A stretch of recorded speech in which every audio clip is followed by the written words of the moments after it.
Hello, everybody. Thank you so much for joining us today. My name is Shivi. I'm the host for today's show, and we're doing a joint show across the AI enthusiast community, as well as Maven Lightning Lessons. So, for those who are joining the Maven, welcome. So, I lead a very special product and community efforts at Microsoft to build better community products and democratize AI education and learning via professional communities. If you want to learn more about our programming, make sure you check out the link below or scan the QR code here to learn more about our program.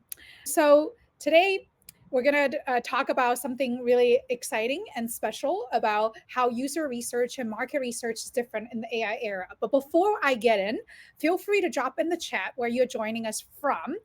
Share your LinkedIn profile if you like to connect with each other. Here's a space. This is a space for as much interaction and connection as possible. And for those who cannot stay throughout the 30-minute lightning lesson and session, when you join our newsletter, which when you scan the QR code or visit our Substack link, you will be able to receive key recap of today's session alongside with slides, recording, and etc. We are also in the middle of hiring for our beta cohort program, where we get hands-on with hundreds of participants around the globe, led by our teaching assistants in small groups to learn AI in March. So if you're interested, sign up for our newsletter again in the QR code and the link below that you can learn more. Applications are due in about 24 hours. We already received over 2,400 applications in just 4 days. So if you're interested to learn more, make sure you visit the QR code and check out the first newsletter. Our goal here is really to help you navigate the world of AI.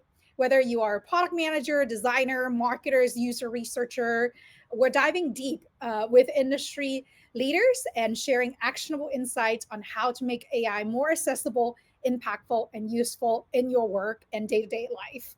Again, quick reminder for those who join late, if you want to receive key recaps and key takeaways, including slides, recording of today's event and all of our future events, make sure to subscribe to our newsletter in the QR code and then also visit the link down below. Okay, enough promotion. And without further ado, I'd like to introduce our honorary speaker of today, Abby. Let me bring her up to the stream. Hi, Abby. Thanks for Hi, joining. Shabi. How are you? Good. Thank you for joining us. I know it's dinner time on a Friday in London. Thanks for spending your time with us. We're really honored to have you here today. Abby is a data and AI whisperer, founder and CEO of Data Arts and Soul Advisor to Fortune 500 executives and startup founders for over 20 years. Abby specializes in using AI and data driven insight to empower businesses of all sizes. So, if anyone have more experience in market research and user research in some of the most prestige tech company over the past decade, it's gotta be Abby. You have experience at Meta, Uber, Apple, eBay, and Google. You name it.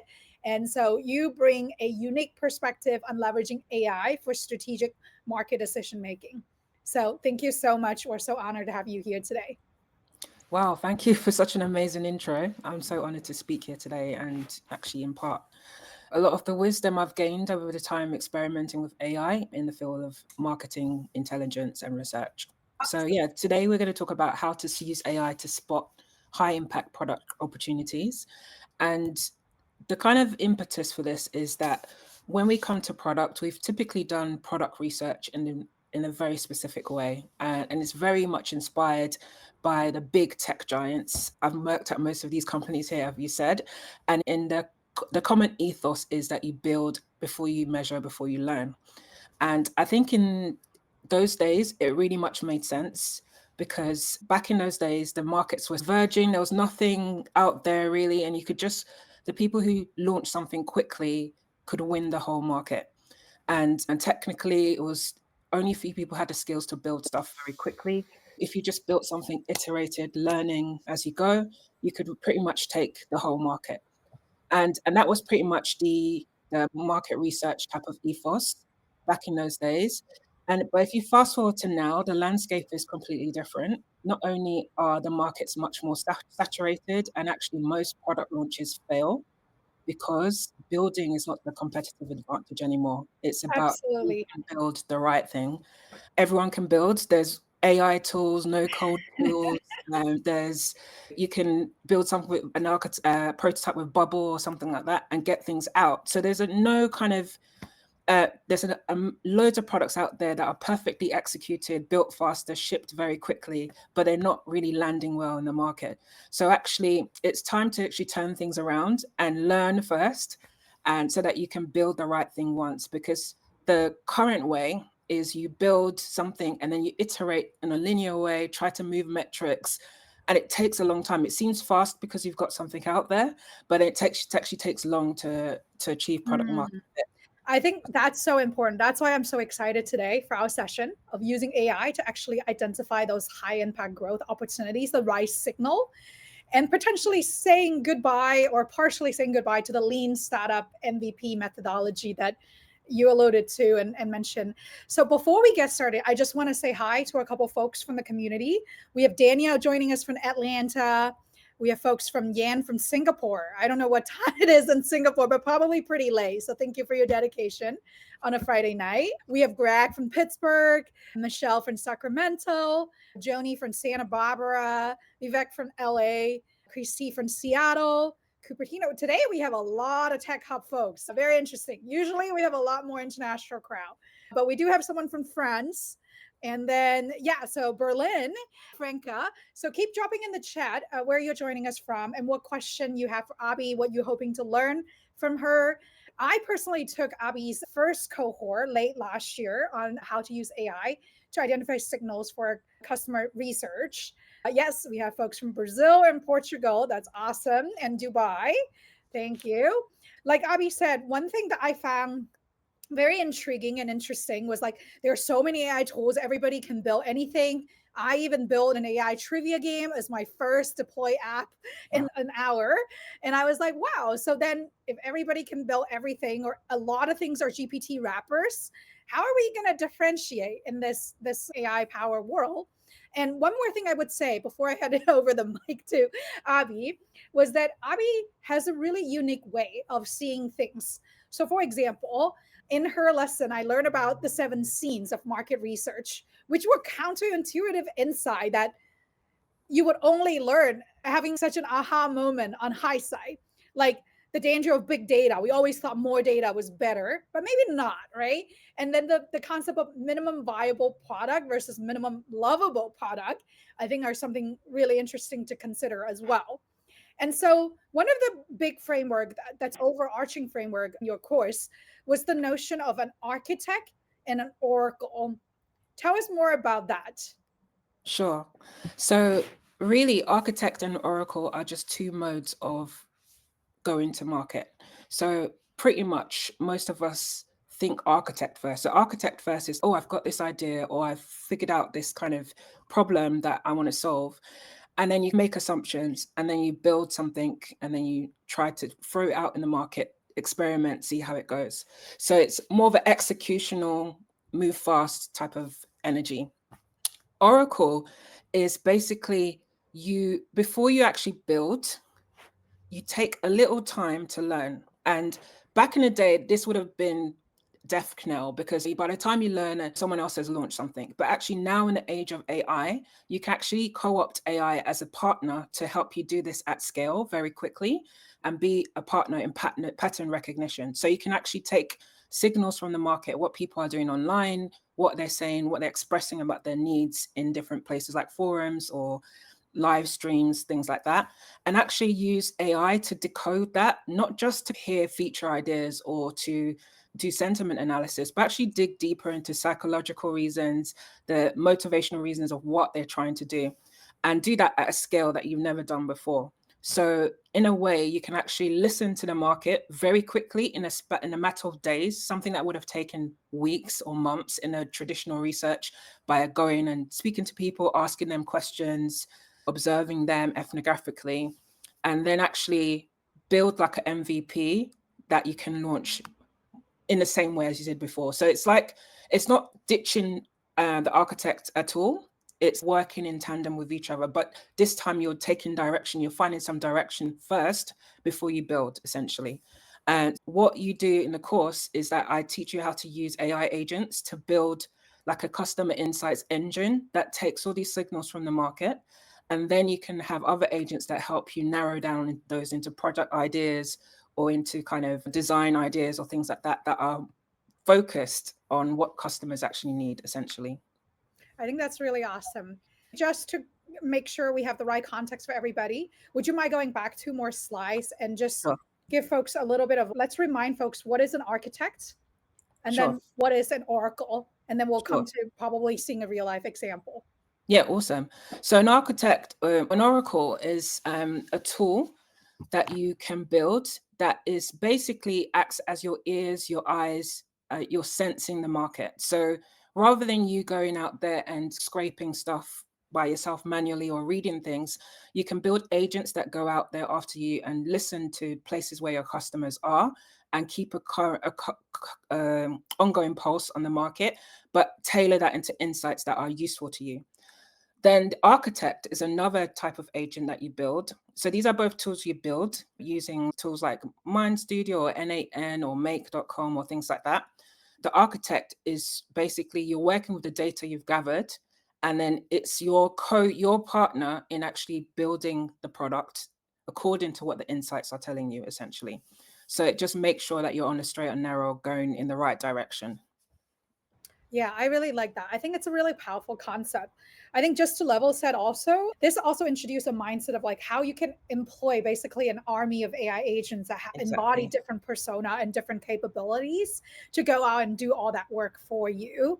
So, Abby, do you have an example, real world example of how you could maybe bring this concept life?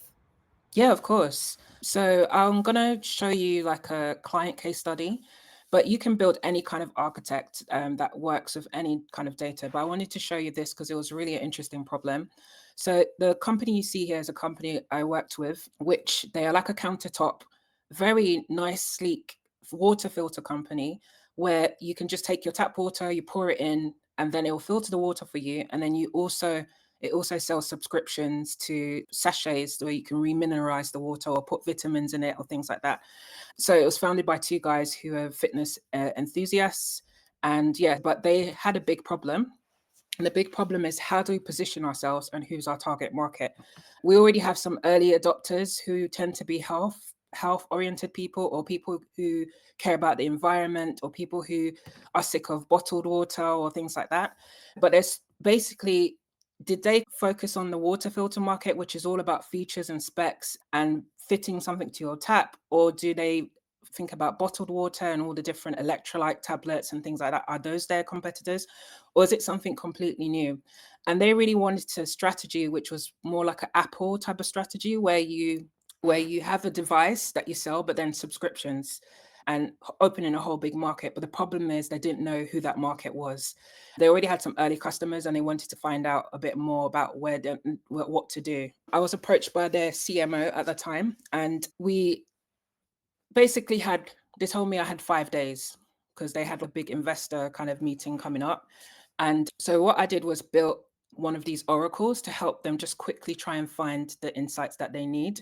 So the first thing is I used data such as their Trustpilot reviews, their Amazon reviews. I also used people who were just talking about hydration online while they're at the gym, or how they use filtered water on things like TikTok or different kind of sites. Also looked at search trends, what people were searching for, what brands, that type of thing, and built an agent that actually took all those inputs and did a huge amount of kind of listening to really understand and find the patterns between all the different sources. And in a matter of days, it putted segments that they could target, but also positioning ideas. So one thing that had a lot of legs to it was this idea that they could be the Huel of hydration, which they really resonated with as people who were the founders of the product and built it for people like themselves. And so so this was the Oracle process. We then went through an architect process, which was building tools that allow them to survey people to really size this up within their market, but also they did a blast with people from Pure Gym to really understand how this kind of fell out in their audience, but also to test preference for different infusions and things like that they could build. And the founders also did a huge sprint of interviews with people who already used the product. And then we mapped all this to their database to see which were the people that were buying and things like that. And basically the agents looked at all the data around LTV, which people were spending more, that type of thing. And this helped them really narrow down on their audience, which was athletes and people who exercise regularly and needed a water solution. And so they found their market. And these were people with the highest kind of people that they had the highest LTV. They were the ones that resubscribed the most. They also were advocating the products and referring the products the most. So they found their kind of sweet spot audience in just like a few days, which if they had to do it the customer research way, they would probably have to do loads of interviews or testing and A/B tests to find out who the markets were, which could take a long time because it's such a linear process. So they were in a matter of 5 days able to get to the sweet spot audience and find the audience that they need that would actually bring them the most money.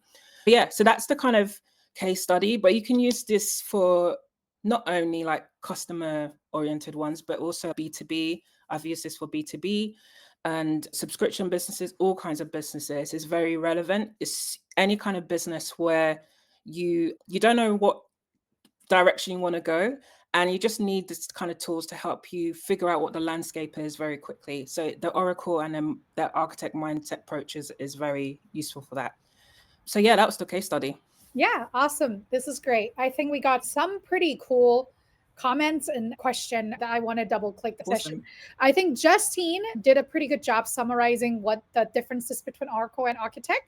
So Oracle is agents that keep an ongoing pulse on the market, do it for you, providing you with tailored insight. And then the Architect is basically taking those insights from the Oracle agent and then providing the more systematic, here's the idea, here's how you can test it, and exactly. then just turning that into action. So I have 2 follow-up questions from the community that I thought was very on point. So first question is from Elotum. So there are so many potential sources of insight that you can take from the market, yes, right? How do you identify the right signal from noise to help you determine success and direction to go, especially for maybe less mature market or emerging market where there are a lot of whispers, right? Like you said, like how do you tell true signal from noise? Yeah, that's an awesome question. And I think it's a great question because most people, when they think of AI, they think big data, scrape everything, get all the data from everything. But actually, the funny thing is you don't actually need that much data. You just need the right data. And in the course, actually, I don't know if you recall, we had this matrix that I built, which it was looking at whether you want a tactical question or a strategic question, if you're looking at from something more forward looking or backward looking. And based on that, there's different spaces where you can get data from. So you can get data from online communities or places where closed communities where people are looking to solve problems. You can get info from podcasts. You can get info from so many different places. The key thing is to think small because the AI helps you to tease what's kind of people are saying between the lines. You don't actually need huge data sets. So in the course itself, I give you a whole kind of playbook on how to select the sources, depending on what the strategic problem is, but also what data is available and things like that. I think that's great. This is a great segue to the next question. And you alluded to, as you were sharing the case study as well. Obviously, with consumer product, there are a lot more sources you can tap into: TikTok, Reddit, etc. Mm-hmm. If you are building a B2B, say SaaS software, how would this framework potentially apply to B2B? Yeah, so it's a very good question. B2B definitely has much less data, which is why this approach that I talk about is not about big data at all. It's about finding the right places. So let's say you want to sell some SaaS to a marketing CEO audience. Where do marketing CEOs tend to go? Where are they in publications like Marketing Week? Are there comments under that you can look at? Or are there podcasts that they listen to? Or are there different, you need to understand the media diet of your audience which you can get through your experience of working with them, or maybe you already have spoken to them in your sales funnel or things like that. Even things as much as looking at transcripts of people you tried to sell to, and actually you can use that. You can use your Oracle on those past scripts to understand the psychology behind your prospects. Or you could go on LinkedIn, for example, and use like an agent that scrapes comments that marketers typically leave on those, like maybe there's a group that they're part of or things like that. So there has to be strategy. You can't just boil the internet, also because there's a lot of bots and AI generated content now. So really you have to be strategic with the sources you choose. And I have a huge part of the course that teaches you how to select those sources, where to find the places where the real conversations are happening. And in some cases, you have to create the data yourself. So maybe it's like you have to launch your own community, or you have to do surveys or interviews with people or that type of thing to make data. Yeah, it really depends on the situation, but you can absolutely use it with B2B. I've done it with many B2B companies. That's awesome. I think someone else also shared from the community that there are tools like Gong calls or additional resources Exactly. that you can also fit into the AI agent. So, Abby, I'm going to knock it up a notch by asking you a slyly spicy take. Okay. So, my own experience with building a lot of these AI agents are things work well for 70%, of the way, and it gets like really fast, right? You build a system prompt and it gets working. It's the last mile that sometimes take a lot more effort to iterate. So based on your experience working with your customer and clients, how long does it, high level ballpark, does it take, and what, how, in terms of resource, both time and like how many people in the team to actually stand up an AI agent framework like this that's working and achieve the right result that people are expecting? Yeah, it really depends on the complexity of the problem. So there's different types of AI agents situations. So sometimes I'm just doing a quick dip in the market. So they need to, and that won't be done again for a next quarter or something. And in that way, you could get things set up very quickly and very scrappily. You have a knowledge base that's like Google Drive or something, and then you create the AI agent to do that dip on a and schedule it every quarter or something like that. So those ones are very easy. Where it gets difficult is where maybe you have very complex businesses like marketplaces, for example, or businesses where it's very hard to reach data. They're not easy people to find or get hold of, like very senior people, for example. So you have to put a lot of there's going to be different time stages for different ones. So the quickest project I've run has been like 2 days or something. You set it up quick and Wow. then you got your answers the next day. But then I've also had a project where I had to run it for 3 months to get the right amount of insights for a very highly strategic audience. And that took much longer time and cost much more money. Sometimes I have to recruit people to and do traditional research with them to actually make the data. So yeah, it really varies, depends on the problem and the scope of what they're trying to solve, and also whether they want it to be something that's more real time or regular that they can tap into. I hope that answers your question. Yeah, absolutely. It's always depends, right? But it's good to Yeah, know some of these exactly. range. I know you cover this more in depth inside your course, but wanted to understand what kind of tools that you use to power the Oracle and Architect. Can you maybe give high level overview of the tool Sure. landscape? Yeah. The way I look at it is I pretend the Oracle is like a person. It's my agents are my persons that go out there in the market. So they have eyes, they have ears, they have a nose, they to sniff out opportunities. They can understand the taste of what people are liking in the market. So I look at tools according to the senses that they correspond to. So really there's 5 type of tools that you need. So you need tools that kind of serve as your eyes. So that could be things like using ChatGPT to do computer vision and scan like social media pages and things like that for insightful ways people are using products. That's one way, for example. Or I also think that everyone should have a kind of survey type of tool, and they don't have to be traditional surveys like Google Form or things like that. It can also be things like, I like tools like Formless or Versive or Outset, which are AI conversational type of things that you can embed in your flows. And those just bring out more information and more data than just like a survey, for example. And then you can have things like, you need to have tools that serve as the brain for your insights. So things like Airtable, Notion is good. And really you need a tool that's going to stitch everything together, which is usually the kind of agent tool. And that's whether you know how to use Make, but my favorite tool is actually called N8N. It's a bit of a higher, it takes a while to learn, but once you do, it's very flexible, but it's just a way to build automated workflows and plug into different tools like Airtable, different things like that. And then there's also loads of free tools. You don't actually have to make it very techy. There's loads of free tools like Chrome extensions that can scrape stuff for you, like Instant Data Scraper. So you don't actually have to be a coding type of person. You could scrape data quite quickly from the web and actually then plug them into like ChatGPT, like an agent you build through ChatGPT. So you can have low code and very low tech versions, and you have more automated versions, which I also teach in the course. I teach both ways. So people are more comfortable with just, I just need something scrappy to do quickly. Then you have the manual tools. Or if you want to build something that will grow with your business, then you can use the more like the automated tools. Absolutely. Time passed by real fast. I Yeah. think we will finish with two more questions, Abby, and make it a little bit more also actionable for all the people who are doing user research, market research out there.